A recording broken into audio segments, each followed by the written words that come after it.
বিভিন্ন চাকরির পরীক্ষায় যে অঙ্কগুলো বারবার রিপিট হয় এর মধ্যে অন্যতম গুরুত্বপূর্ণ একটা অঙ্ক হচ্ছে 157 নম্বর অঙ্কটা। এই জন্য এটাকে আমরা ভেরি ভেরি ইম্পর্টেন্টের লিস্টে উপরের দিকেই রাখবো সবসময়।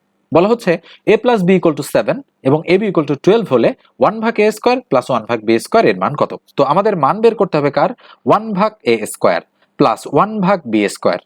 তো দেখেন দুটি সংখ্যার যোগফল 7 এবং গুণফল 12 দেওয়া আছে। আমরা কোনো সূত্র বা অনুসিদ্ধান্ত এখানে প্রয়োগ করছি না, জাস্ট মুখে মুখে করবেন কিভাবে বলেন তো দেখি। সংখ্যা দুটো কত কত হতে পারে? তো নিশ্চয়ই আপনাদের মাথায় এসেছে এর মান 4 আর বির মান 3, এ দুটো যোগ করলে 7 হচ্ছে। আর এর মান 4 আর বির মান 3, এ দুটো গুণ করলে 12 হচ্ছে। তো নিশ্চয়ই বুঝে গিয়েছেন আমি কি বলতে চাচ্ছি। তাহলে এর মান হচ্ছে 4। তাহলে আমরা করব কি 1 ভাগ 4 এর উপরে স্কোয়ার প্লাস 1 ভাগ বির মান কত? বির মান হচ্ছে 3। তাহলে 3 এর উপরে স্কোয়ার করে দিলাম। কত হয়? 1 ভাগ 4 স্কোয়ার মানে 4 4 16, 1 ভাগ 3 স্কোয়ার মানে 1 ভাগ 3 তিরিখা 9। তাহলে 16 আর 9 এর লসাগু কত? 16 আর 9 এর লসাগু হচ্ছে 144।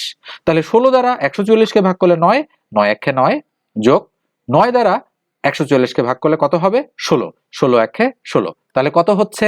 9 আর 16 যোগ করলে আমাদের 9 6 15, তার মানে 25, অর্থাৎ 25 ভাগ 144। এটাই হচ্ছে আমাদের অ্যাপ্রোপ্রিয়েট অ্যান্সার। ভিডিওটা ভালো লাগলে অবশ্যই একটা লাইক দিয়ে দেবেন।